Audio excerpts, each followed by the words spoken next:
Yes, জি miss. Ma'am, শোনা যাচ্ছে। NTV participant কতজন দেখাচ্ছে? 15 জন।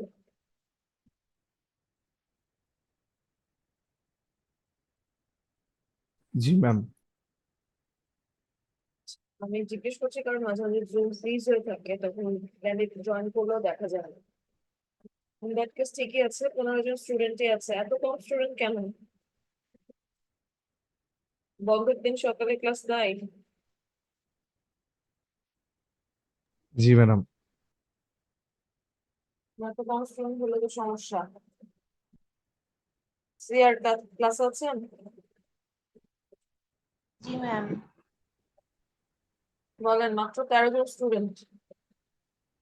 বাকিরা মেবি জয়েন হচ্ছে।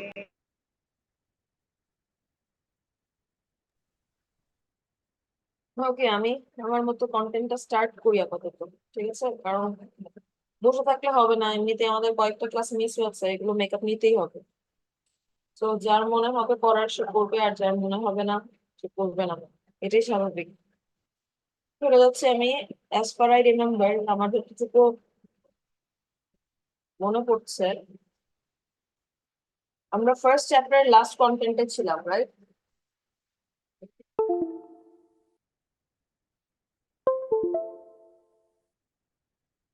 লাস্ট ক্লাসে কি পড়ানো হয়েছিল?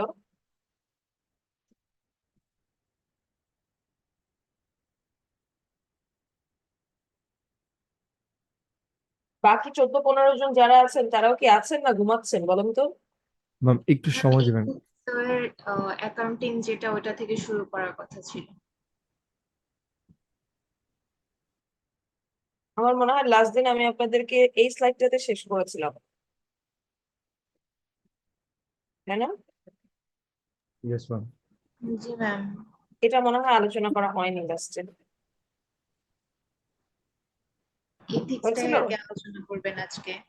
এটাই আলোচনা করতে যাচ্ছি। ঠিক আছে, এটা আলোচনা করলে মোটামুটি আমাদের এই চ্যাপ্টারটা শেষ। এরপর আমরা নেক্সট চ্যাপ্টারে চলে যাবো।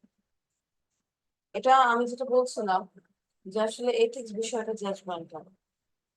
আমার কাছে একটা জিনিস এথিক্যাল মনে হতে পারে, সে সেম জিনিসটাই আপনার কাছে মনে নাও হতে পারে। আমার কাছে একটা জিনিস অনেক ইম্পর্টেন্ট মনে হতে পারে এবং মনে হতে পারে it should be work like this. আপনার কাছে মনে হতে পারে না, এটাকে অন্যভাবে করলেও চলবে।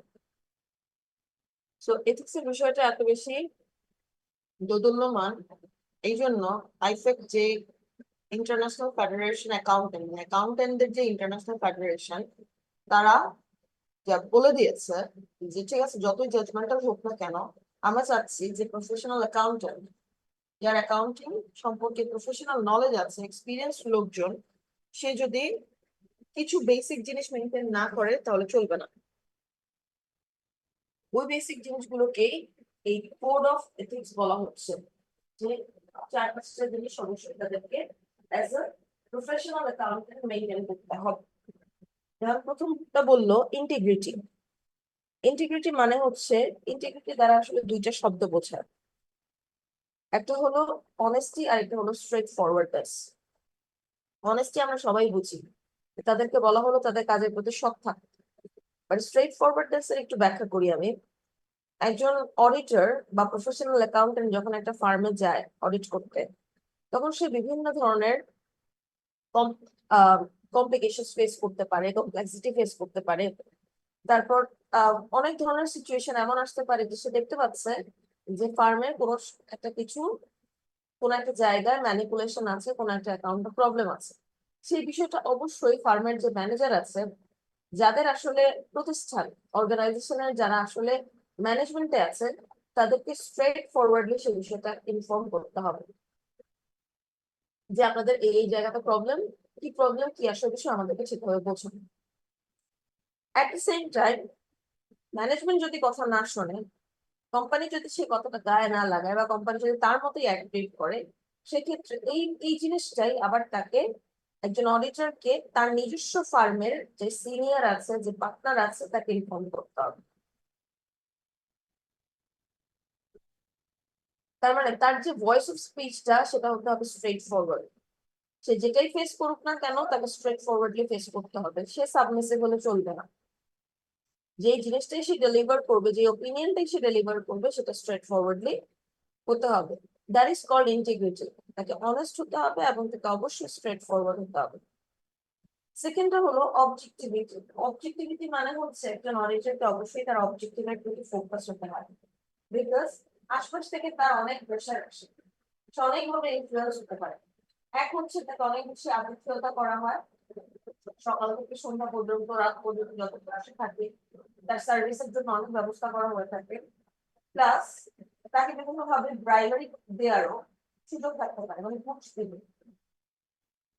এক্ষেত্রে দেখা যায় যে অনেক অনেক সময় অডিটররা ইনফ্লুয়েন্স হয়, ম্যানিপুলেশনের সাথে জড়িয়ে পড়ে। সো এই যে টার্মটা অবজেক্টিভিটি, এটা তারা বোঝানো হলো যে you should be focus on your objective, no matter যেই আনডু ইনফ্লুয়েন্স ফেস করো না কেন, কোন ধরনের বায়াসনেস ফেস করো না কেন, কোনো প্রেশার ফেস করো না কেন, তোমাকে সবকিছু মোকাবেলা করে ইম্পার্শিয়াল থাকতে হবে। This is called objectivity. এর পরেরটা হচ্ছে professional competence and due care. আমি লাস্ট ক্লাসে আপনাদেরকে অ্যাকাউন্টিং এর স্ট্যান্ডার্ড পড়িয়েছিলাম, মনে আছে? You guys remember?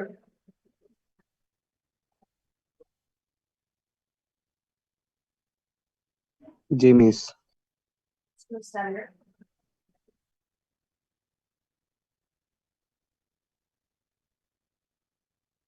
Accounting standard গুলো কি কি ছিল?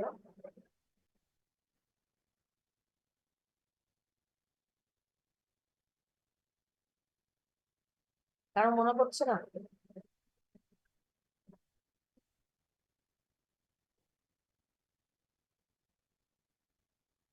ক্লাসে কি আপনারা আছেন নাকি ঘুমাচ্ছেন? আমি তো অনেক ডাউটফুল। একটা অনলাইন ক্লাস, দ্বিতীয়ত কোনো রেসপন্স নাই, এইভাবে কি ক্লাস নেওয়া যায়? এরকম যদি হয় আমি কিন্তু কোনো রেকর্ডিং প্রোভাইড করবো না। লাইভ ক্লাসে জানেন তাই, রেকর্ডিং দেওয়ার মানে যদি হয় আপনারা ঠিকভাবে নাই শোনেন, রেকর্ডিং এর ভরসায় থেকে যাবেন, এই রেকর্ডিং কখনোই দেখা হবে না। আর অ্যাকাউন্টিং স্ট্যান্ডার্ড গুলো কি কি? আমরা এই স্লাইডটা পড়ি নাই?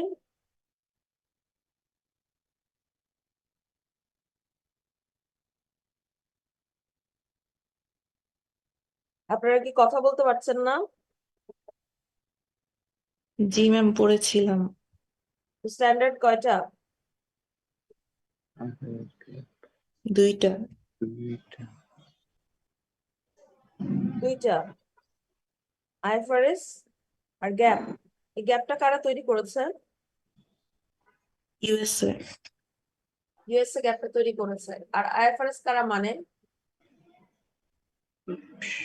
ইউএসএ বাদে সবাই। ইন্টারন্যাশনালি সবাই। অলমোস্ট সবাই, সবাই না মানে একেবারে যে সবাইকে বলা যায় এমন না, বাট অলমোস্ট মেজরিটি কান্ট্রি গুলো আইএফআরএস টাকে ফলো করে থাকে। এখন দেখেন, এই যে আইএফআরএস টাকে যে ফলো করা হয়, বাংলাদেশের অডিটরদের কথা যদি চিন্তা করি, বাংলাদেশের প্রতিষ্ঠান যখন আইএফআরএস ফলো করবে, একজন অডিটর যে সেগুলোকে চেক করতে যাবে, ভেরিফাই করতে যাবে, তার কি স্ট্যান্ডার্ড জানা লাগবে না? সেই স্ট্যান্ডার্ডটা আবার প্রত্যেক বছর বছর পরিবর্তন হয়, আপডেট হয়, মডিফাইড হয়। তাই কি শুধুমাত্র স্ট্যান্ডার্ড জানলে চলবে না, আপডেটেড ভার্সনটা জানতে হবে। কোথায় কি পরিবর্তন আসলো সেটা জানতে হবে, সে অনুযায়ী প্রতিষ্ঠানটা ইমপ্লিমেন্ট করেছে কিনা সেটা চেক করে দেখতে হবে। তার মানে অডিটরকে প্রতিনিয়ত পড়াশোনা করতে হয়, অডিটর সবসময় তার স্কিল ডেভেলপ করতে হয়। যত বেশি পড়াশোনা করবে তত বেশি জানবে এবং তত বেশি সে অনুযায়ী তার ক্লায়েন্টকে সার্ভিসটা দিতে পারবে, বেস্ট ওয়েতে সার্ভ করতে পারবে। তার মানে সেটা কম্পিটিটর কোনো অডিট ফার্মের চেয়ে তার পারফরমেন্সটা বেটার হবে। This is called professional competence and due care. মানে ডাক্তারদের মতো একজন অডিটরকে সারা জীবন পড়াশোনা করতে হয়, পড়াশোনা ছাড়া উপায় নেই। 4 নাম্বারটা হচ্ছে কনফিডেন্সিয়ালিটি। একজন অডিটর বাইরে থেকে অর্গানাইজেশনের ভিতরে যায়, তার মানে থার্ড পার্টি যখন অর্গানাইজেশনের ভিতরে যে অর্গানাইজেশনের বিভিন্ন জিনিসপত্র এক্সেস পায়, ইনফরমেশন সম্পর্কে জানতে পারে, সে অনেক সময় অনেক কনফিডেন্সিয়াল ইনফরমেশন জানতে পারে। এখানে বলে দিয়েছে সে তো চাইলে সে কনফিডেন্সিয়াল ইনফরমেশন গুলো বাইরে প্রকাশ করতে পারে, সেল করতে পারে। ইনফরমেশন সেল করেও তো অনেক টাকা কামানো যায়। তো এখানে স্পষ্ট ভাষায় একটা কোড দিয়েছে যে তুমি যদি কোনো ফার্মে বা কোনো অর্গানাইজেশনে অডিট করতে যাও, সেখানে যে যদি কোনো গোপনীয় ইনফরমেশন জানো বা কোনো কনফিডেন্সিয়াল ইনফরমেশন জানো, তুমি তাদের পারমিশন ছাড়া সেই ইনফরমেশনটা অন্যের প্রয়োজনে তো দূর থাক, নিজের প্রয়োজনেও তা ইউজ করতে পারবে না। নিজের জন্য ইউজ করা যাবে না, নিজের ফ্যামিলি মেম্বারটির জন্য ইউজ করা যাবে না, অ্যাট দ্য সেম টাইম অন্যের কাছে তো দেয়া যাবে নাই। যদি এ ধরনের কোনো কিছুর সাথে জড়িত থাকে, যদি লিঙ্ক পাওয়া যায়, ইনভেস্টিগেশন করে পাওয়া যায় যে না সে কনফিডেন্সিয়াল ইনফরমেশনের খারাপ কোনো ইউজ করেছে, ইন দ্যাট কেস তার যে লাইসেন্স আছে সেটা ক্যান্সেল হয়ে যায়। ওকে, এবং তাকে পেনাল্টি ব্যবস্থা করা হবে, পানিশমেন্টের ব্যবস্থা করা হবে। This is called confidentiality. Last one হচ্ছে প্রফেশনাল বিহেভিয়ার। প্রফেশনাল বিহেভিয়ার মানে হচ্ছে একজন অডিটর বা একজন প্রফেশনাল অ্যাকাউন্টেন্ট, সে মানুষটাই প্রফেশনাল, ঠিক আছে? তার বিহেভিয়ার থেকে শুরু করে তার অ্যাটিটিউড, তার কাজ থেকে শুরু করে এভরিথিং শুড বি প্রফেশনাল। এখন অডিটর যে তার প্রফেশন তাকে যা অ্যালাউ করে সে সেই কাজ না করে, সে যদি দেখা যায় যে সারাদিন ঘুরে বেড়ায়, গল্প গুজব করে, আড্ডা দেয়, দিয়ে তার টাইম মতো একটা উল্টাপাল্টা রিপোর্ট দিয়ে সে চলে আসবে, this is not professional. Professional behaviour মানে কি, ওর অডিটিং প্রফেশনটা ওকে যেটা অ্যালাউ করছে ওর তাই করা উচিত, যেটা অ্যালাউ করে না সেটা থেকে তার বিরত থাকা উচিত। তার মানে by law, by rules profession যা বলে সে অনুযায়ী তাকে কাজ করতে হবে। এই ছিল 5টা পয়েন্ট। আপনারা কি শুনতে পেরেছেন? জি জি ma'am. Miss. Is there any problem? কোনো পয়েন্ট বুঝতে পারেন নাই এমন কিছু আছে?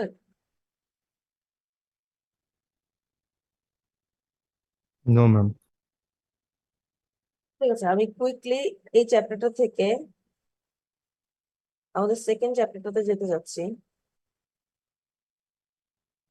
এটাতে চলে যেতে যাচ্ছি।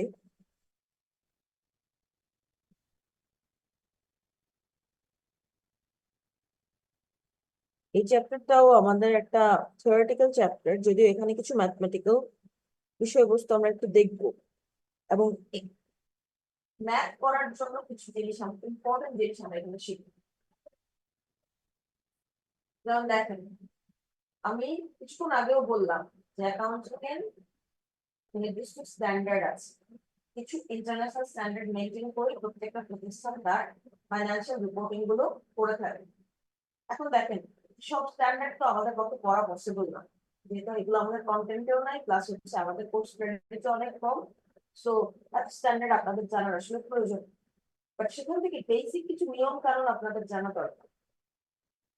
ওই বেসিক নিয়ম কানুন, কিছু প্রিন্সিপালস, কিছু অ্যাজাম্পশনস, কিছু কনস্ট্যান্ট নিয়ে এই চ্যাপ্টারটা তৈরি করা হয়েছে।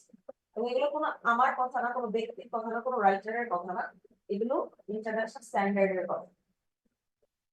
আসলে অ্যাকাউন্টিং এর কয়েকটা অ্যাজাম্পশন আছে। আমরা অ্যাজাম্পশন বলতে কি বুঝি?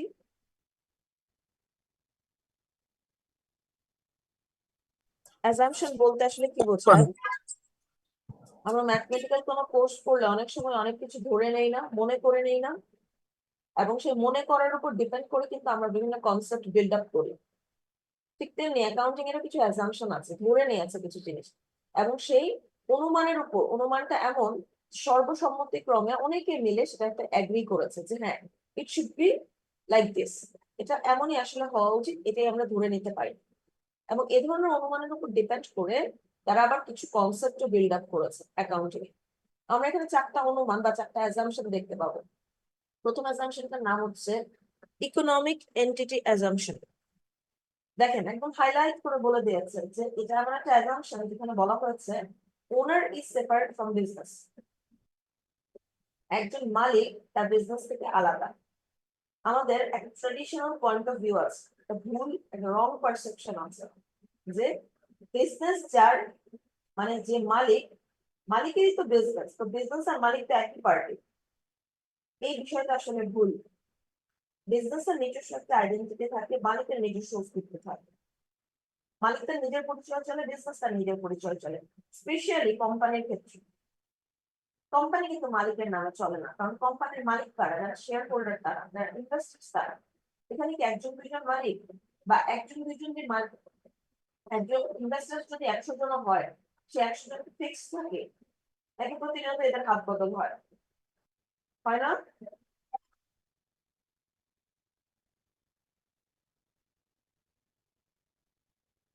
এই আমরা শেয়ার বিজনেস সম্পর্কে যতটুকু জানি, যারা শেয়ার হোল্ডার তারা কি শেয়ারটা ধরে রাখে?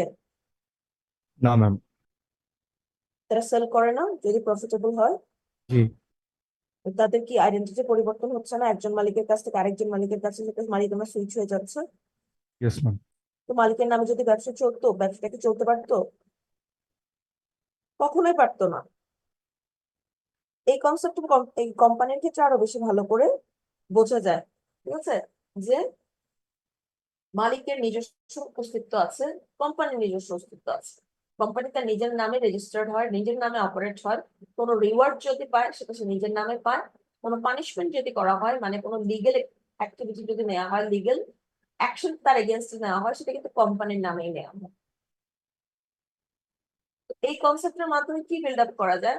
এটা থেকে বোঝা যায় যে একজন থার্ড পার্টির সাথে একটা বিজনেস হিসাব কিতাব গুলোতে যেমন স্বচ্ছতা রাখবে, একটা অ্যাকাউন্ট মেনটেন করবে, ঠিক তেমনি মালিকের সাথে হিসাব কিতাব রাখতে গেলেও মালিকের জন্য একটা অ্যাকাউন্ট মেনটেন করতে হবে, যেহেতু মালিকও একটা আলাদা পার্টি।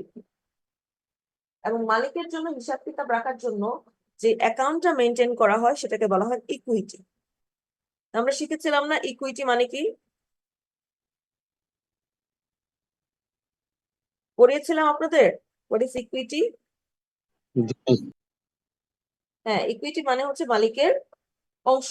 তাহলে এই ইকুইটি কনসেপ্টটা আসলে বিল্ড আপ হয়েছে based on economic entity assumption, যে মালিক আর বিজনেস আলাদা। দ্যাটস ওয়াই মালিকের সাথে যে লেনদেন গুলো হচ্ছে সেটার জন্য আলাদা করে একটা অ্যাকাউন্ট তৈরি করা হয়েছে, এবং সেই অ্যাকাউন্টের নামটা হচ্ছে equity. Is it clear?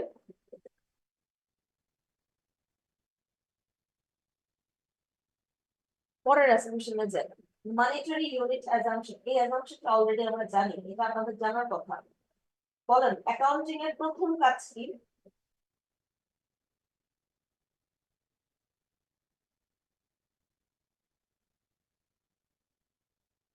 Accounting এর প্রথম কাজ কি? আমরা সংজ্ঞা করতে যে অ্যাক্টিভিটি করেছিলাম না,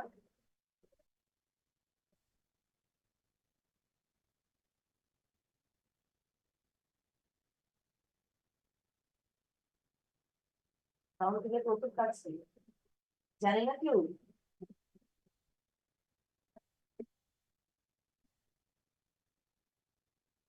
ma'am, economic events or transaction. বলার মনে হয় কেউ চেষ্টা করেছেন, বাট শুনতে পাচ্ছি না আপনার কথা। দেখেন, এই যে ডেফিনেশনে যখন আমরা যাই, প্রথম কাজ আমরা কি পাই?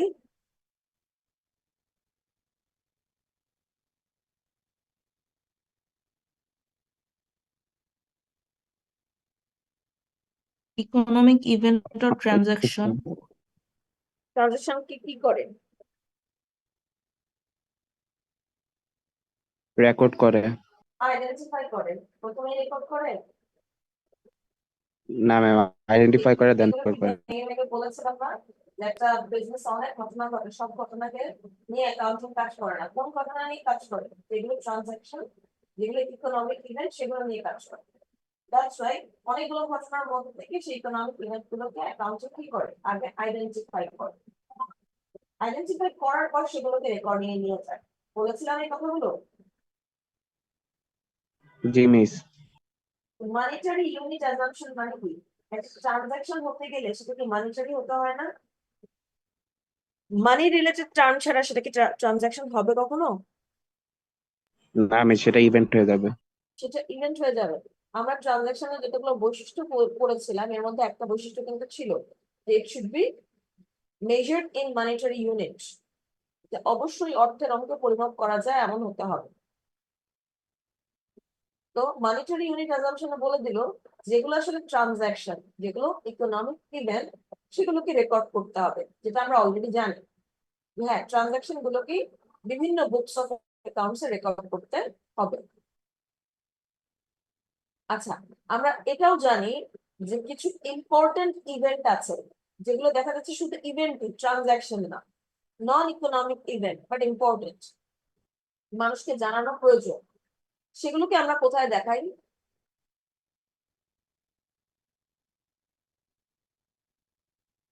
সেগুলোকেও তো আমরা একটা স্টেটমেন্টে শো করি, সেই স্টেটমেন্টের নাম কি?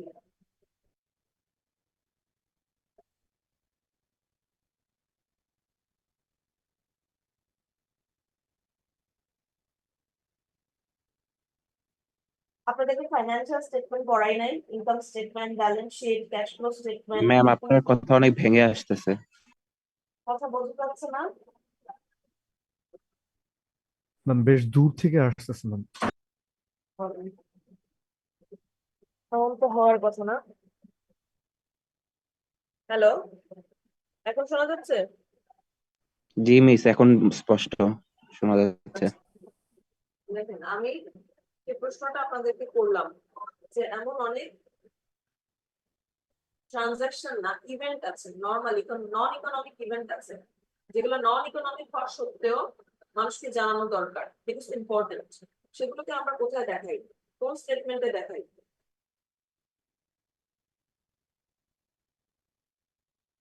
Means notes and disclosures. Good, notes and disclosure. এটা আমাদের কত নাম্বার স্টেটমেন্ট ছিল? Means fifth statement. Fifth statement ছিল। এই 5 নাম্বার স্টেটমেন্টটা রাখাই হয়েছে এই জন্য যেন বিভিন্ন ডিটেলস এখানে শেয়ার করা যায়, প্লাস অনেক নন ইকোনমিক ইম্পর্টেন্ট ইভেন্ট যেন সেখানে ডিসক্লোজ করে দেয়া যায়। এই মনিটারি ইউনিট অ্যাজাম্পশনে দুইটা কথা বলেছে, যে তোমার যেগুলো ট্রানজাকশন, প্রতিষ্ঠানের যেগুলো ট্রানজাকশন, সেই ট্রানজাকশন গুলোকে তোমরা books of accounts A record করো। এবং সেকেন্ড কথাটা বলেছে যেগুলো ট্রানজাকশন না, নন ইকোনমিক বাট ইম্পর্টেন্ট, সেগুলোকে তোমরা নোটস এন্ড ডিসক্লোজার্স এ ডিসক্লোজ করো।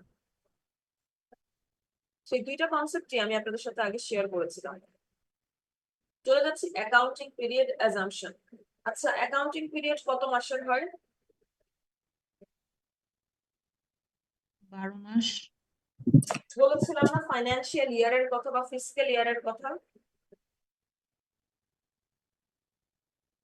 অ্যাকাউন্টিং পিরিয়ড হয় 12 মাসের, এবং বর্তমানে সেই ফিসক্যাল ইয়ারটা বা ফাইন্যান্সিয়াল ইয়ারটা মেনটেন করা হয় জুলাই থেকে জুন পর্যন্ত। ঠিক আছে, জুলাই টু জুন হচ্ছে এই ফিসক্যাল ইয়ারটা মেনটেন করা হয়ে থাকে। অ্যাকাউন্টিং পিরিয়ড অ্যাজাম্পশন মানে বলা হচ্ছে যে প্রত্যেক 12 মাস পরে তোমার ট্রানজাকশন গুলোকে তোমার রেকর্ড করতে হবে, সেগুলোকে নিয়ে তোমার বিভিন্ন ফাইন্যান্সিয়াল স্টেটমেন্ট তৈরি করতে হবে, তোমার অ্যানুয়াল রিপোর্টটা তৈরি করতে হবে, এবং অবশ্যই যত তাড়াতাড়ি সম্ভব সেই অ্যানুয়াল রিপোর্টটাকে পাবলিশ করতে হবে। তাহলে এই হিসাব কিতাবটা রাখা হবে আফটার এভরি 12 মান্থস, এবং অ্যানুয়াল রিপোর্টের মাধ্যমে প্রকাশ করা হবে, বার্ষিক রিপোর্ট প্রকাশ করা হবে। ঠিক আছে, সাধারণত দেখা যায় বিভিন্ন প্রতিষ্ঠান এমন আছে তারা তো অ্যানুয়াল রিপোর্ট প্রকাশ করে, আবার ইন দ্য মেইন টাইম তারা 3 মাসের একটা রেকর্ড দেয়, 6 মাসের দেয়। ঠিক আছে, মানে সেমি অ্যানুয়াল একটা রিপোর্ট দেয়, তারা কোয়ার্টারলি রিপোর্ট দেয়। এই কারণটা কি, তারা ইনফরমেশনের স্বচ্ছতা মানুষের কাছে বেশি পেশ করতে চায়, তারা তাদের সুনাম অর্জন করতে চায় এগুলোর মাধ্যমে। এই যে মধ্যবর্তীকালীন যে রিপোর্ট গুলো তারা দিচ্ছে এটাকে বলা হয় ইন্টারিম রিপোর্ট। এই ধরনের রিপোর্টকে কি বলে?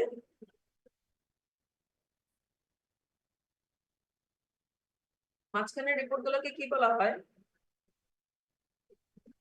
Interim reports. চলে যাচ্ছে 4 নম্বর অ্যাজাম্পশন, এটা আমাদের লাস্ট অ্যাজাম্পশন।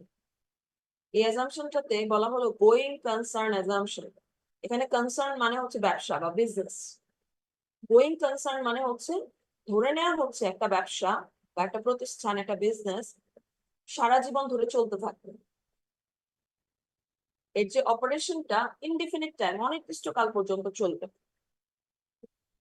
তারা আপনারা ভাবতে পারেন এটা আবার কেমন অ্যাজাম্পশন, কোনো বিজনেস কি অনির্দিষ্টকাল চলে? হ্যাঁ, বিজনেস অনির্দিষ্টকাল অনেক সময় চলে না। যেমন ধরেন একটা বিজনেস শুরু করলাম, 5 বছর পরে যে দেখলাম এটার অবস্থা ভালো না, প্রত্যেক বছর লসে যাচ্ছে, সামনের 2-3 বছরের মধ্যে এটা বন্ধ হয়ে যাবে। অথবা দেখা যাচ্ছে একটা বিজনেস শুরুই করলাম একটা অবজেক্টিভ নিয়ে, 5 বছর পর আমার অবজেক্টিভ ডান, প্রজেক্ট ডান, আমার বিজনেসও ডান। অথবা কোনো বিজনেস শুরু হয় সিজনালি, একটা সিজন শেষ, বিজনেস ক্লোজ, পরের সিজনে অন্য কিছু করা হবে। তো এই ধরনের প্রতিষ্ঠানগুলো যেগুলোর বন্ধ হয়ে যাওয়ার সম্ভাবনা আছে, নিঃশেষ হয়ে যাওয়ার সম্ভাবনা আছে, সেই বিষয়টা অবশ্যই নোটস এন্ড ডিসক্লোজার্স উল্লেখ করে বলে দিতে হবে যে ভাই দেখেন আমরা গোয়িং কনসার্ন অ্যাজাম্পশনে নাই, within 2-3 years or the next years we will be disposed, অথবা আমরা লিকুইডেশনের দিকে আগাচ্ছি, আমাদের প্রতিষ্ঠানটা হয়তো বন্ধ হয়ে যাবে। এটা যদি তারা নোটস এন্ড ডিসক্লোজার্স না বলে তাহলে ধরে নিতে হবে যে প্রতিষ্ঠানটা অনির্দিষ্টকাল পর্যন্ত চলবে, কারণ এটাই বিজনেসে ধরে নেওয়াটা নর্মাল। আচ্ছা, আপনাদেরকে যদি জিজ্ঞেস করি, বলেন তো এই যে এক একটা জমি জমা লিজের ব্যাপার যে আসে না, এই লিজ গুলো কত বছরের জন্য নেওয়া হয়?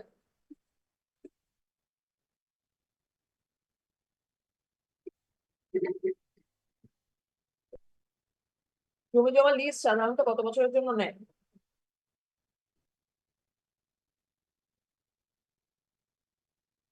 100 বছর কি ম্যাম? 99 বছরের জন্য নেয়, 100 বছরের জন্য নেয়। কোন প্রতিষ্ঠানকে কেন 99 বছর বা 100 বছরের একটা এগ্রিমেন্ট দেওয়া হবে যদি ধরেই না নেওয়া হয় যে এই প্রতিষ্ঠানটা এত বছর পর্যন্ত চলবে? অবশ্যই তাহলে সেটা ধরে নেওয়া হয় যে প্রতিষ্ঠান এত বছর টিকে থাকবে, দ্যাটস ওয়াই এত বছরের একটা এগ্রিমেন্ট প্রতিষ্ঠানের সাথে করা হয়, তাই না? জি। যদি প্রতিষ্ঠান না টিকে থাকে তাহলে তাকে সেই বিষয়টাও হাইলাইট করে বলে দিতে হবে, এটা সে লুকাতে পারবে না, কারণ এতে করে তার যে রিলেটেড পার্টি আছে, তারা তার এগ্রিমেন্টের সাথে যারা জড়িত আছে তাদেরকে স্বচ্ছ একটা ইনফরমেশন দেওয়া হবে। আদারওয়াইজ তাদেরকে কি একটা ফেক ইনফরমেশনের মধ্যে রাখা হবে, এবং যখন তারা চলে যাবে, তাদের প্রতিষ্ঠানটা বন্ধ হয়ে যাবে, রিলেটেড যারা পার্টি আছে তারা ক্ষতিগ্রস্ত হতে পারে।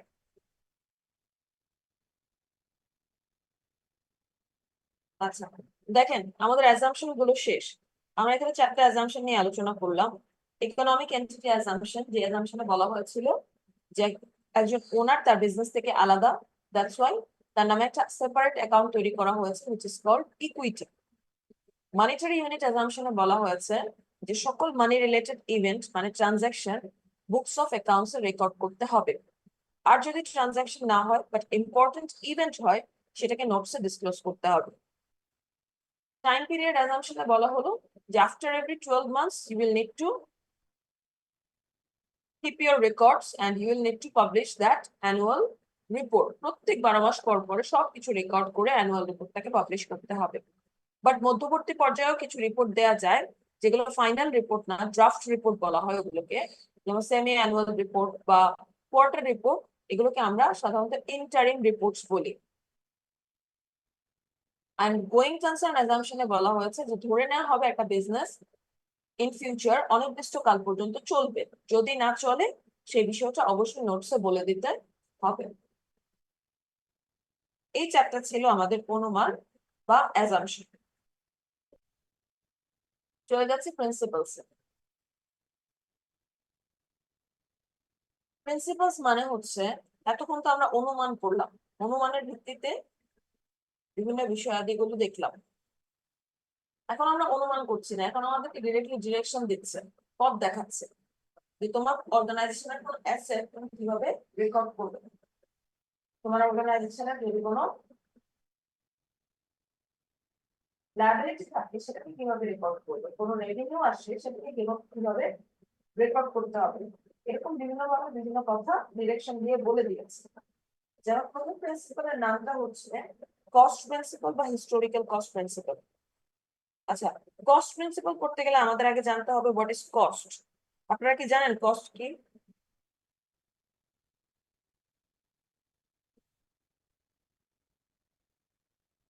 এক কথা বলতে হবে, এবার যদি কথা না বলেন তাহলে আমি রোল ধরে ধরে কথা বলবো।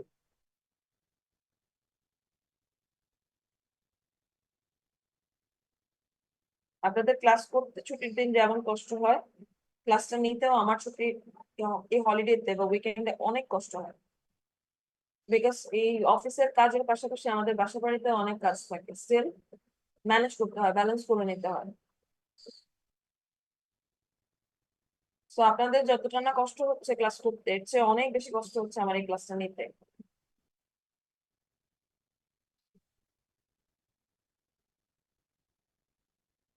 আইডি 85 জি ম্যাম। আছেন ক্লাসে? জি ম্যাম, আমি আছি। বলেন তো কস্ট কি? ম্যাম,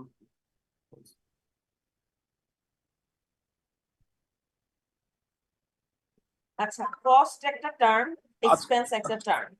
কস্ট আর এক্সপেন্স এর মধ্যে কি আমরা কোনো পার্থক্য বুঝি?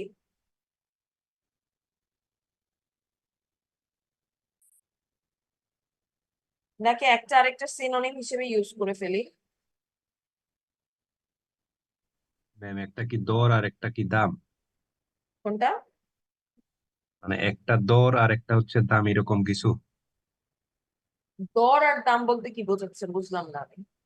দর মানে বাংলাতে হচ্ছে মানে পার পিসের কস্ট, মানে মানে পার পিসের খরচ।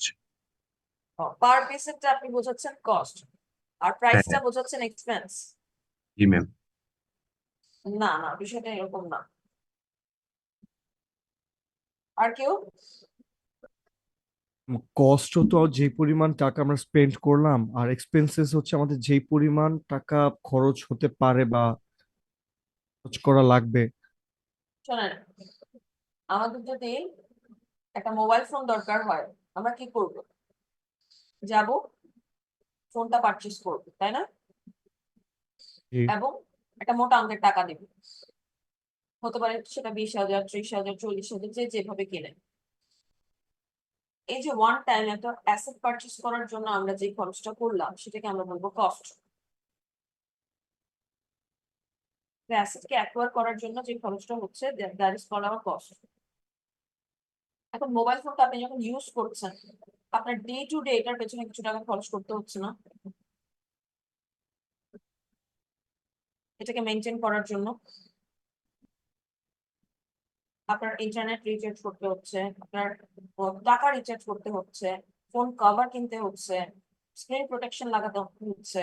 এগুলো কি? এগুলো আপনার অপারেটিং অ্যাক্টিভিটিস, রাইট? ওটাকে মেনটেন করার জন্য, এটাকে পরিচালনা করার জন্য আপনার এই কাজগুলো করতে হচ্ছে। এবং এটার পেছনে যে খরচটা হচ্ছে, সেটাকে আমরা বলবো এক্সপেন্স। একটু কি বুঝতে পারছেন? জি ম্যাম। কেউ কোনো প্রশ্ন করলেন?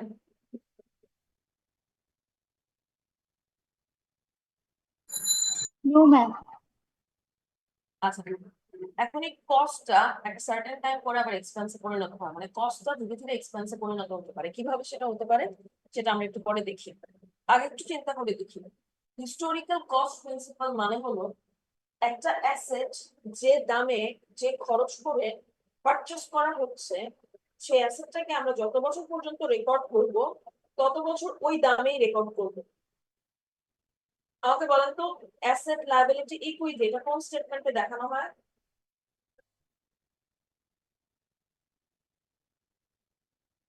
অ্যাসেট লায়াবিলিটি ইকুইটি কোন স্টেটমেন্টে দেখানো হয়? ব্যালেন্স শিটে। ভেরি গুড, ব্যালেন্স শিটে দেখানো হয়। এখন এই যে ব্যালেন্স শিটে যখন আমি অ্যাসেটটা দেখাতে যাব, ধরে নিচ্ছি সেই অ্যাসেটটাকে আমার আরো 5-10 বছর পর্যন্ত দেখাতে হবে, কারণ অত বছর পর্যন্ত অ্যাসেট আমাকে বেনিফিট দিবে। হিস্টোরিক্যাল কস্ট প্রিন্সিপাল বললো, তুমি যত বছর পর্যন্ত সেই অ্যাসেটকে শো করো না কেন, তুমি যেই দামে খরচ করেছো, যেই দামে কিনেছো, যেটা তোমার কস্ট, ওইটাতেই তোমার শো করতে হবে। এখন ধরেন, আজ থেকে 5 বছর আগে আমি একটা কম্পিউটার কিনলাম। কম্পিউটারের মূল্য ছিল 50,000 টাকা, ঠিক আছে? 5 বছর পরে যে আমার স্টেটমেন্টে যখন আমি কম্পিউটারটা লিখবো, আমি যদি সেটাকে 50,000 টাকায় লিখি এবং 50,000 টাকায় শো করি, এটা কি ভ্যালিড বা লজিক্যাল? এটার বর্তমান মূল্য কি 50,000 টাকা আছে? No ma'am. এটাকে কি বাজারে আমি 50,000 টাকায় সেল করতে পারবো? না মিস। এটার মূল্যটা কমে গেছে না? জি মিস। কেন কমে গেল? কারণ 5 বছর পর্যন্ত আমরা এটাকে ইউজ করেছি, রাইট? জি। আচ্ছা, কোনো কিছু ইউজ করার মাধ্যমে যখন তার মূল্য হ্রাস পায়, ভ্যালু লস হয়, সেটাকে আমরা বলবো ডেপ্রিসিয়েশন। দেখেন এখানে একটা টার্ম বলা আছে, দেখতে পাচ্ছেন?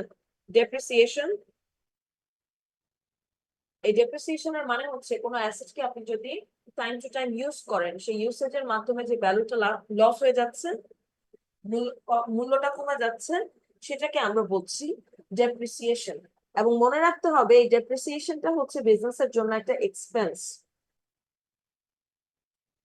ঠিক আছে, তো আমরা দেখি আসলে হিস্টোরিক্যাল কস্ট প্রিন্সিপালটা যদি মেনটেন করি তাহলে একটা অ্যাসেটকে কিভাবে ব্যালেন্স শিটে রেকর্ড করতে পারবো। আসলে একটা এক্সাম্পল এখানে দেয়া হয়েছে, দেখেন ওই যে এক্সাম্পলটা আমি বলছিলাম, X store buys a computer for টাকা 50,000। একটা কম্পিউটার পারচেস করলো যার মূল্য হচ্ছে 50,000 টাকা। This is our cost. Okay, determine to use it for 5 years. এই অ্যাসেটটার একটা ইউজফুল লাইফ নির্ধারণ করা হয়েছে যে এই কম্পিউটারটা আমরা 5 বছর পর্যন্ত ইউজ করতে পারবো।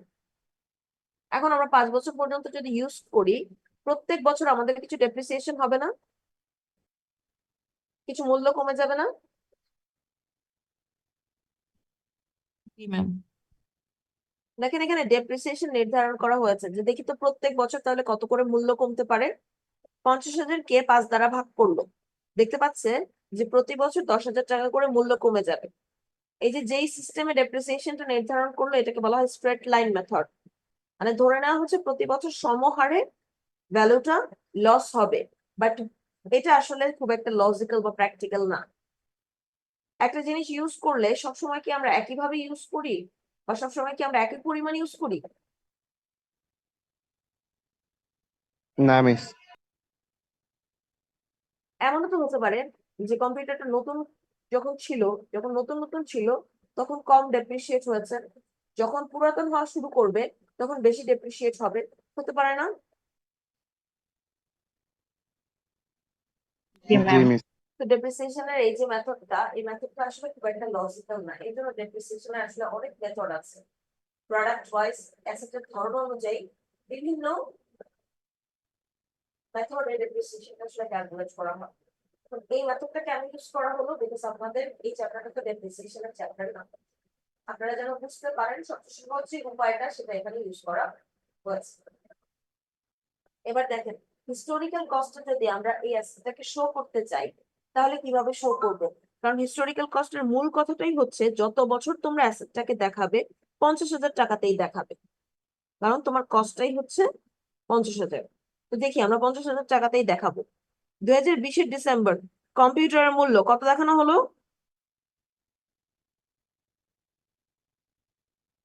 50,000। আচ্ছা, 2020 ডিসেম্বরেই কেনা হয়েছে, এখনো কি 1 বছর ইউজ করা হয়েছে? No ma'am. ইউজ না করলে কি কোনো ডেপ্রিসিয়েশন আসবে? না। না ম্যাম। আসবে না। আমরা পরের বছর চলে যাই, 2021 ডিসেম্বরে চলে যাচ্ছে, ঠিক 1 বছর পর কম্পিউটারের মূল্য আবারও কত দেখানো হলো? 50,000। বাট 1 বছর ইউজ করার মাধ্যমে কিছু ডেপ্রিসিয়েশন হয়েছে না? জি ম্যাম। কত ডেপ্রিসিয়েশন হলো? 10,000 10,000। তাহলে ওই বছরের ক্যারিং ভ্যালু কত, বা ওই বছরের বর্তমান মূল্য কত? 40,000। 40,000। আচ্ছা, আমরা পরের বছর চলে যাচ্ছি আবার, কম্পিউটারের মূল্য কত দেখানো হলো? 50,000। দেখেন প্রতি বছর কিন্তু কম্পিউটারের মূল্য 50,000 দেখানো হয়েছে, হয়েছে না? জি। তার মানে this is called historical cost principle. তার মানে যত বছর পর্যন্ত এই কম্পিউটারটা দেখানো হোক না কেন হিস্টোরিক্যাল কস্টেই দেখাতে হবে। এবং কস্ট কত ছিল? সেটা ছিল 50,000। আচ্ছা, 2 বছর পর এবার ডেপ্রিসিয়েশন কত দাঁড়াচ্ছে 2 বছর মিলে? 20,000। 20,000। দেখেন 2 বছর মিলে কথাটা আসছে, এই জন্য ডেপ্রিসিয়েশনের আগে একটা টার্ম ইউজ করা হয়েছে অ্যাকিউমুলেটেড। জড়কৃত ডেপ্রিসিয়েশন কত আমরা একটু দেখি। 20,000 বাদ দেওয়ার পর ওই বছরের ভ্যালু কত?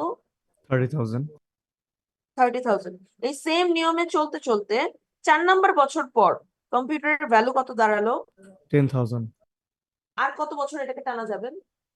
আর 1 বছর। আর 1 বছর। 1 বছর পর এটার কোনো ভ্যালু থাকবে না, জিরো হয়ে যাবে। 0 হয়ে যাবে। যখন জিরো হয়ে যাবে এটাকে আমার আর ব্যালেন্স শিটে দেখাতে হবে না। তার মানে এটা ভ্যালুটা শেষ, তেমন কোনো সিগনিফিকেন্ট ভ্যালু নাই, এটাকে আমি তেমন ভাবে সেলও করতে পারবো না। বুঝতে পেরেছেন হিস্টোরিক্যাল কস্ট প্রিন্সিপালটা কি?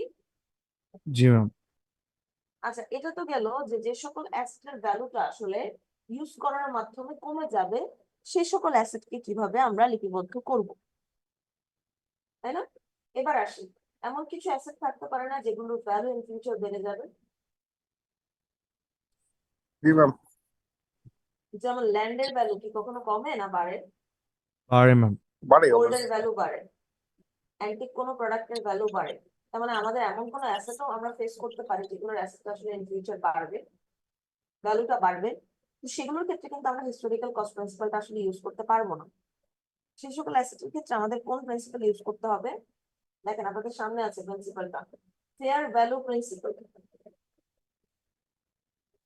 ফেয়ার ভ্যালু মানে কি? ফেয়ার ভ্যালু মানে হচ্ছে কারেন্ট মার্কেট প্রাইস, বর্তমানে মার্কেটে এটার মূল্য কতটুকু। যেমন ধরেন আমি আজ থেকে 5 বছর আগে একটা জমি কিনেছি, সেই জমিটার ভ্যালু ছিল 4 লক্ষ টাকা, এবং 5 বছর পরে যে আমি যখন জমির ভ্যালুয়েশন করলাম, এটার ভ্যালু দাঁড়াচ্ছে 1.5 কোটি টাকা। আপনারা বলেন 4 বছর পর আজকের দিনে আমি যখন এটাকে স্টেটমেন্টে দেখাবো, কোন ভ্যালুতে দেখাবো? 4 লক্ষ টাকা কস্টে নাকি আজকের 1.5 কোটি টাকার ভ্যালুয়েশন?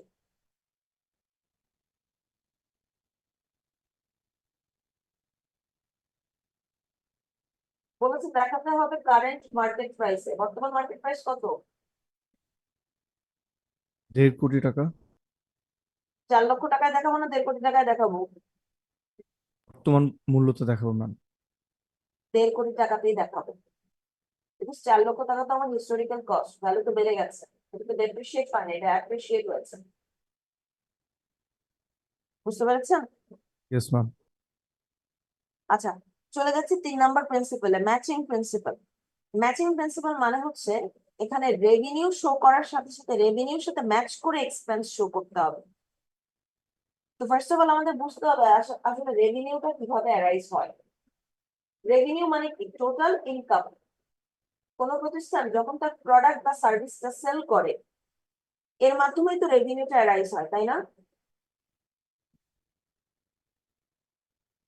কোনো প্রোডাক্ট যদি আমরা সেল করি বা কোনো সার্ভিস যদি সেল করি, তখনই কি রেভিনিউ আসবে না?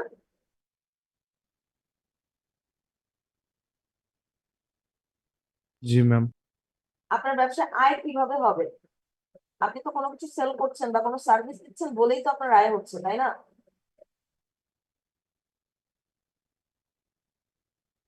জি ম্যাম। দেখেন এখানে ছোট একটা এক্সাম্পল দেওয়া হয়েছে, এক্সাম্পলটা আমরা একটু জাস্ট দেখি। খুবই সহজ একটা কনসেপ্ট। ধরেন আমাদের একটা লাইব্রেরি আছে, ঠিক আছে?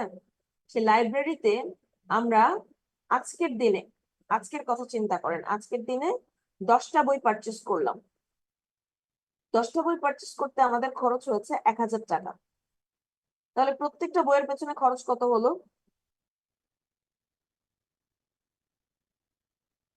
100। প্রত্যেকটা বইয়ের পেছনে 100 টাকা করে খরচ হলো। আচ্ছা, সেখান থেকে আজকে আমরা 5টা বই সেল করতে পেরেছি এবং সেল করেছি 750 টাকায়। তাহলে বলেন তো আমাদের রেভিনিউ কত? 250। কত? 750। 250 যে বললেন সেটা কিন্তু রেভিনিউ না, সেটা কিন্তু প্রফিট। রেভিনিউ এবং প্রফিটের মধ্যে পার্থক্য আছে। রেভিনিউ থেকে আমরা যখন এক্সপেন্স বাদ দিব তখন প্রফিট পাবো। তো যত টাকায় সেল করেছে সেটাই হচ্ছে আমাদের রেভিনিউ। আমাদের রেভিনিউ তাহলে কত? 750। আচ্ছা, এটা কয়টা প্রোডাক্টের রেভিনিউ? 5টা। 5টা প্রোডাক্টের রেভিনিউ। এখন এই রেভিনিউ থেকে আমাদের প্রফিট বের করতে হলে কি করতে হবে? এক্সপেন্স বাদ দিতে হবে, তাই না? বলেন তো আমরা এক্সপেন্স কত বাদ দিব? 5টা প্রোডাক্টের জন্য 500 বাদ দিব নাকি পুরো 10টা প্রোডাক্টের 1000 বাদ দিব?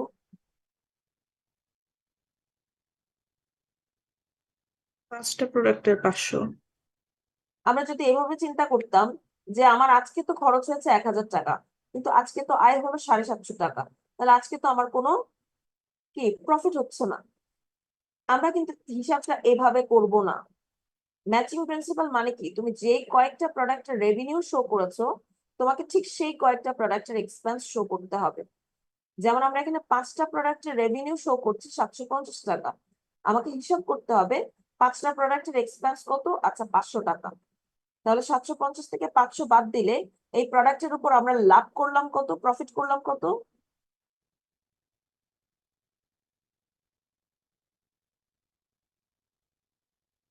সেই 5টা প্রোডাক্টের উপর প্রফিট হলো কত? 250 250 টাকা। তো বাকি যে 5টা প্রোডাক্ট আছে সেই 5টা প্রোডাক্ট কোথায় আছে?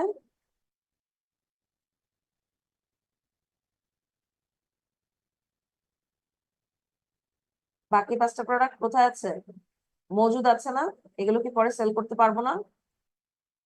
জি ম্যাম। যেহেতু এটা এখনো মজুদ আছে, পরে সেল করা যাবে, যখন সেল করব তখন তার সাথে রেলেভেন্ট এক্সপেন্সটা বাদ দিব। এখন ওই এক্সপেন্স বাদ দেওয়ার কোনো দরকার নাই। আমরা যদি ভুলবশত 750 থেকে 1000 টাকা বাদ দিয়ে দিই, আমাদের কি প্রফিট আসবে না লস আসবে? লস কিন্তু আদৌ কি প্রোডাক্ট গুলো লসে সেল করা হয়েছে? না।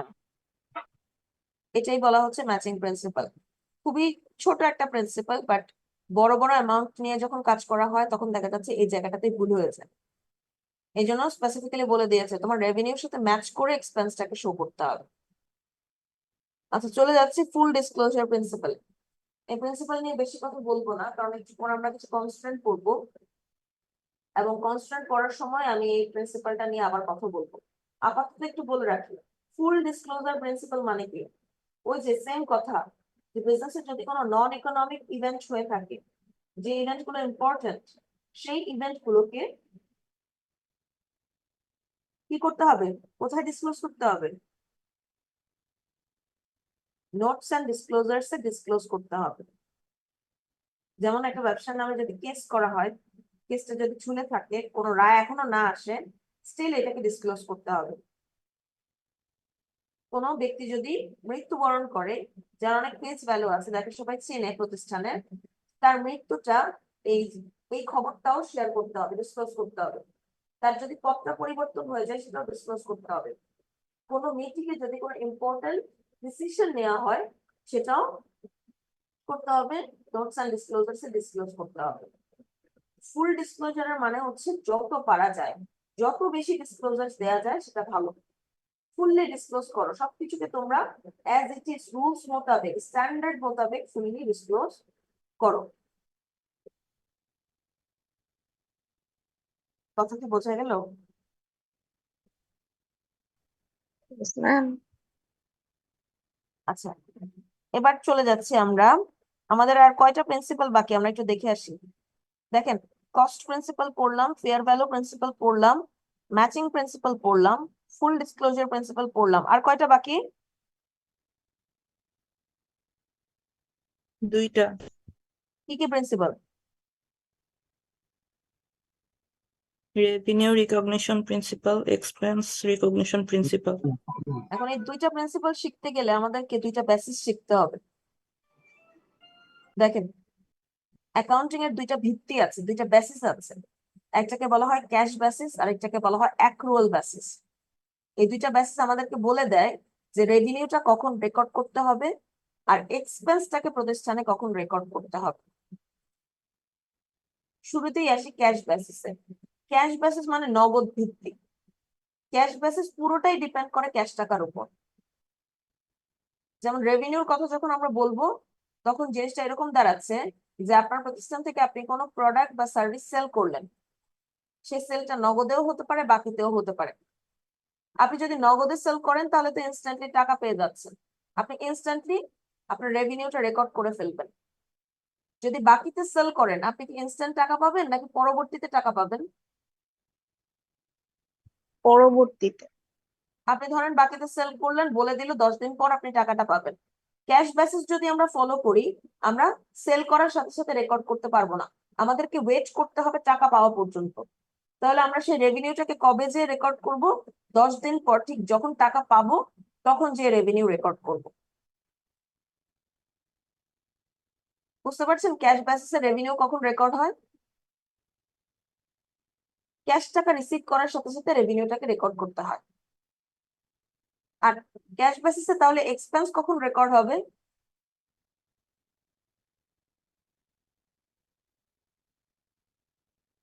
ক্যাশ যখন পে করা হবে। ক্যাশ যখন পে করা হবে তখন যে এক্সপেন্স রেকর্ড করতে হবে। ক্যাশটা কখন পে করা হবে? আসলে এক্সপেন্সের বিষয়টা আসলে কখন অ্যারাইজ হচ্ছে? প্রতিষ্ঠান যখন কোনো প্রোডাক্ট অথবা কোনো সার্ভিস বাইরে থেকে পারচেস করে আনে, সেই পারচেস করার জন্য তাকে কিছু টাকা দিতে হয়। সেই পারচেসটা সে নগদে করতে পারে, বাকিতেও করতে পারে। সে যদি নগদে পারচেস করে ইনস্ট্যান্টলি এক্সপেন্স রেকর্ড করে ফেলবে। যদি বাকিতে পারচেস করে, ঠিক যেই দিন সে টাকাটা পরিশোধ করবে, ক্যাশটা পেমেন্ট করবে, সেই দিন যে সে এক্সপেন্সটাকে রেকর্ড করবে। বিষয়টা কি বুঝতে পেরেছেন? ক্যাশ বেসিস কি? ক্যাশ রিসিভ করলে রেভিনিউ লিখবে, ক্যাশ পে করলে এক্সপেন্স লিখবে। Is it clear? G ma'am. But আমরা কখনোই ক্যাশ বেসিসটা ফলো করব না। এই বেসিসটা বেসলেস। এই বেসিসটা ফলো করলে দেখা যাচ্ছে 1 বছরের রেভিনিউ আরেক বছর চলে যাবে। ধরেন 31শে ডিসেম্বরে একটা প্রোডাক্ট সেল করলেন, কিন্তু সেই টাকাটা পাবেন আপনি পরবর্তী মার্চে বা এপ্রিলে। আপনার তো ডিসেম্বরেই ফাইন্যান্সিয়াল ইয়ার শেষ হয়ে যাচ্ছে। আপনি কি তখন রেভিনিউ রেকর্ড করতে পারবেন, নাকি ক্যাশ টাকা পাওয়ার সময় যে আপনার রেভিনিউ রেকর্ড করতে হবে? ক্যাশ টাকা পাওয়ার সময়। তো 1 বছরের রেভিনিউ তো আরেক বছর শিফট হয়ে যাচ্ছে না? Yes ma'am. এটা করা উচিত না। যে বছরের রেভিনিউ সেই বছরই সেটা দেখানো উচিত, যে বছরের এক্সপেন্স সেই বছরই সেটাকে রেকর্ড করা উচিত। দ্যাটস ওয়াই আমরা সবসময় অ্যাক্রুয়াল বেসিস ফলো করব। আমরা ক্যাশ বেসিসটা জাস্ট শেখার জন্য শিখলাম, পার্থক্য করার জন্য শিখলাম, but we need to follow the accrual basis. এই অ্যাক্রুয়াল বেসিস একদম সহজ ভাবে বলেছে যে তোমার প্রতিষ্ঠান কোনো প্রোডাক্ট বা সার্ভিস, দেখেন আমি প্রোডাক্টও বলছি সার্ভিসও বলছি, কারণ হচ্ছে বর্তমানের প্রতিষ্ঠানের ধরনগুলো কি শুধুমাত্র প্রোডাক্ট সেল করে না, অনেক প্রতিষ্ঠান আছে সার্ভিসও সেল করে।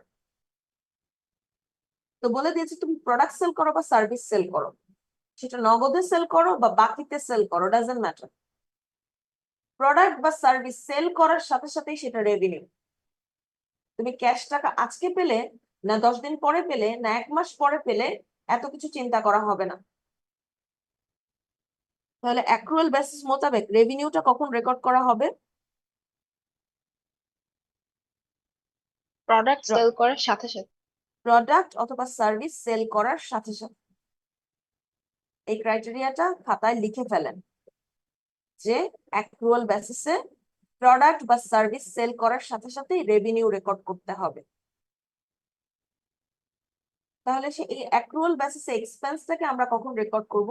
আমরা তো ক্যাশ টাকার জন্য ওয়েট করব না। প্রতিষ্ঠান যখন কোনো প্রোডাক্ট বা সার্ভিস পারচেস করবে, সেটা নগদে পারচেস করুক না বাকিতে পারচেস করুক, কোনো সমস্যা নাই। বলেছে পারচেস করার সাথে সাথে সেটা এক্সপেন্স। তুমি ইনস্ট্যান্ট নগদ টাকা পরিশোধ করলেও এক্সপেন্স, তুমি যদি সেটা 5 মাস পরে যেও পরিশোধ করো সেটা তোমার এক্সপেন্স। কিন্তু যখন তুমি প্রোডাক্ট বা সার্ভিসটা পারচেস করবে, পারচেস করার সাথে সাথে লিখে ফেলবে দিস ইজ আওয়ার এক্সপেন্স। কথা কি বুঝতে পেরেছেন? Yes ma'am. দেখেন আমার রেভিনিউ রিকগনিশন ক্রাইটেরিয়া কোনটা বা প্রিন্সিপাল কোনটা, আমরা সবসময় অ্যাক্রুয়াল বেসিস ফলো করব, আমরা কখনো ক্যাশ বেসিস ফলো করব না। সো অ্যাক্রুয়াল বেসিস আমার রেভিনিউটাকে ঠিক যখন রেকর্ড করতে বলেছে সেটাই আমার রেভিনিউ রিকগনিশন প্রিন্সিপাল। তাহলে রেভিনিউ রিকগনিশন প্রিন্সিপাল কি দাঁড়াচ্ছে?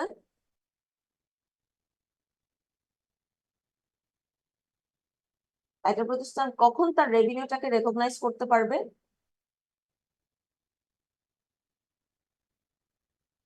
যখন প্রোডাক্ট অথবা সার্ভিস হচ্ছে সেল করা হবে। Very good. তাহলে কখন তার এক্সপেন্সটাকে রেকগনাইজ করতে পারবে?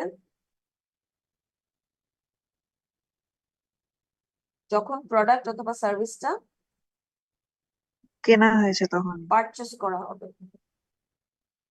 সেল করার সময় সেটা হবে রেভিনিউ, পারচেস করার সময় সেটা হবে কি এক্সপেন্স।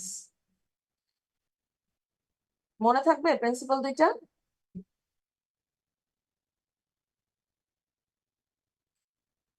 তো এই মোটামুটি আমাদের 6টা প্রিন্সিপাল শেষ হলো। আমরা কি কি প্রিন্সিপাল পড়লাম? কস্ট প্রিন্সিপাল পড়লাম, যেখানে আমাদেরকে বলা হয়েছে যে যে সকল অ্যাসেটের ভ্যালু কমে যাবে, ডেপ্রিসিয়েশন হবে, তাদেরকে ডেপ্রিসিয়েশন সহকারে হিস্টোরিক্যাল কস্ট রেকর্ড করতে হবে। তার মানে আমরা প্রত্যেক বছর কত দামে কেনা হলো সেটাও দেখতে পাবো, প্রতি বছর কতটুকু মূল্য কমে যাচ্ছে সেটাও দেখতে পাবো, এট দ্য সেম টাইম প্রতি বছর এটার ক্যারিং ভ্যালু কত সেটাও দেখতে পাবো। তারপর বলা হলো যে সকল অ্যাসেটের মূল্য আসলে বেড়ে যাবে ওগুলোকে তাহলে কিভাবে রেকর্ড করব, ওগুলোকে রেকর্ড করব ফেয়ার ভ্যালু প্রিন্সিপালে, কারেন্ট মার্কেট প্রাইসে বর্তমান মূল্য যা তাতেই আমাদের রেকর্ড করতে হবে। এবার বলা হলো ম্যাচিং প্রিন্সিপাল, মানে রেভিনিউর সাথে এক্সপেন্স কে ম্যাচ করে রেকর্ড করতে হবে।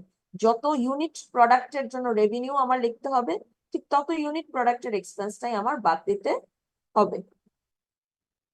দেন ফুল ডিসক্লোজার ম্যাম প্রিন্সিপাল। বলেন। একটা কোশ্চেন ছিল, কোশ্চেনটা হচ্ছে যেগুলোর প্রাইস মানে রেগুলার চেঞ্জ হচ্ছে, কখনো বাড়তেছে কখনো কমতেছে, এটা কোন প্রিন্সিপালের মধ্যে পড়বে? যেমন যেমন ম্যাম সবজি, তারপরে শেয়ার মার্কেটের মানে শেয়ার মার্কেটে যে হচ্ছে বাজার দর কখনো বাড়তেছে কখনো কমতেছে। শেয়ার মার্কেটের যে বাজার দরের যে বিষয়টা, শেয়ার বা স্টকের বিষয়টা, এটা তো ইকুইটির সাথে রিলেট করে, তাই না? এটা তো অ্যাসেটের সাথে রিলেট করা যায় না।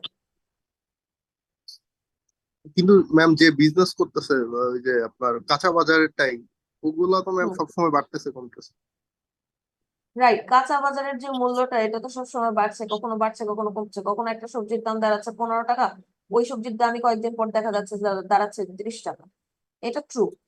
কাঁচা বাজারের কাঁচা সবজির দাম বাড়ছে কমছে, কিন্তু কাঁচা বাজারের হিসাব কিন্তু এসব প্রিন্সিপাল মেনটেন করে রাখা হয় না। জি ম্যাম। ওই সকল রিপোর্টিং কিন্তু এক্সটার্নাল রিপোর্টিংও করা হয় না। করবে এক্সটার্নাল রিপোর্টিং? না ম্যাম। প্রিন্সিপাল মেনটেন করবে? করবে না তো। ওরা, ওদের হিসাবটা খুবই সহজ, ওরা যত দিয়ে কিনে আনছে এরপর ওরা সেল করছে, যে ডিফারেন্সটা ক্রিয়েট হচ্ছে এটাই হচ্ছে ওদের প্রফিট। ওদের আনুষঙ্গিক কিছু খরচ আছে, খরচপাতি বাদ দিচ্ছে, তারপর সেখান থেকে ইজিলি প্রফিট বের করে ফেলছে। তো এই যে ছোট ছোট ব্যবসা প্রতিষ্ঠান যেগুলো হচ্ছে আসলে এই সকল ফাইন্যান্সিয়াল রিপোর্টিং এর আন্ডারে আসে না, তাদের রিপোর্টিং করা দরকারও না এবং বাধ্যতামূলকও না। বুঝতে পারছেন? জি জি।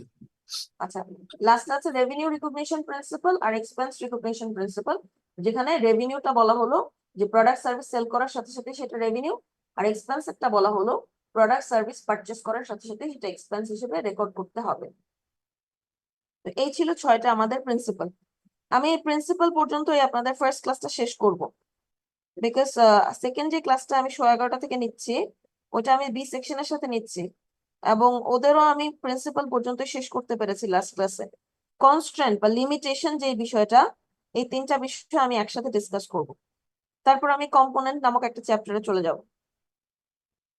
বুঝতে পেরেছেন কি বললাম? জি ma'am.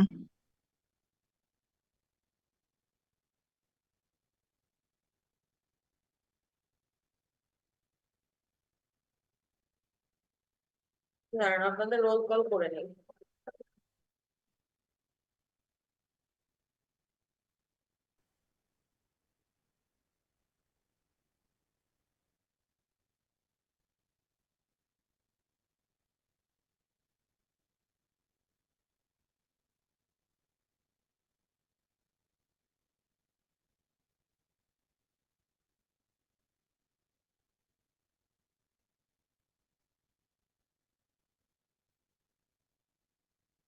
Respond to your ID. 1, Yes, ma'am.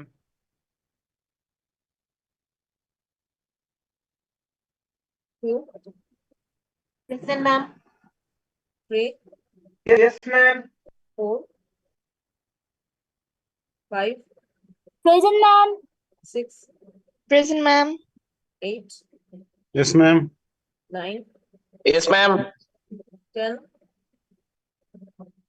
11, 14, 15, 16, Yes, ma'am. 17, 18, Yes, miss.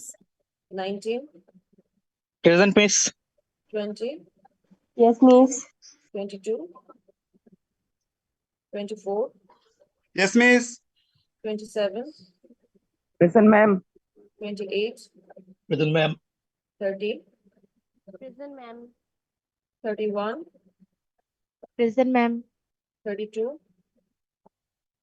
33, Yes, ma'am. 34, Yes, ma'am. 37, Yes, ma'am. 38, Present, ma'am.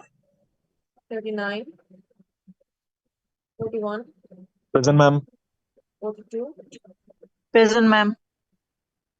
45, Yes, ma'am. 47, Yes, ma'am.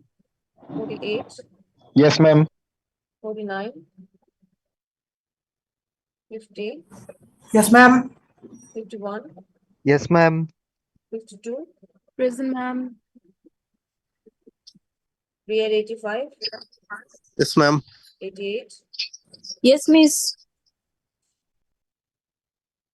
ঠিক আছে আপনাদের ফার্স্ট ক্লাসটা এখানে শেষ করছি 11:30 থেকে সেকেন্ড ক্লাস স্টার্ট করব